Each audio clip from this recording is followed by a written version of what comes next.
Mga resibo at iba pang dokumento sapat para mapalakas ang kaso ni BP Inday Sara kahit walang testimonya ni Madriaga. Ito naman ang babalita sa atin naman ng Milky Rigonan, Aris World. Manang Milky, good morning.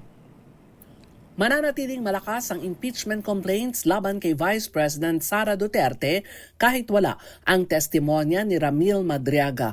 Ayon kay Manila Representative Joel Chua, isa lang bahagi ang testimonya ni Madriaga sa kabuang usapin na dapat harapin at sagutin ng Vice Presidente. Sabi ni Chua, kung sinasabing malakas ang testimonya ni Madriaga, mas mabigat ang iba pang issue kaya nang hindi pa na ipapaliwanag na 125 million pesos na confidential funds, mga bogus recipient gaya na Mary Grace Piatos, Cocoy Villamin at iba pa.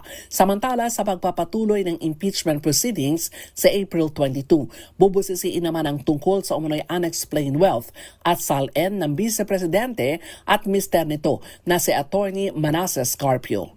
Ako si Milky Riguna, nagulat para sa DZRH, una sa Pilipinas, una sa Pilipino. Maraming salamat, Manang Milky.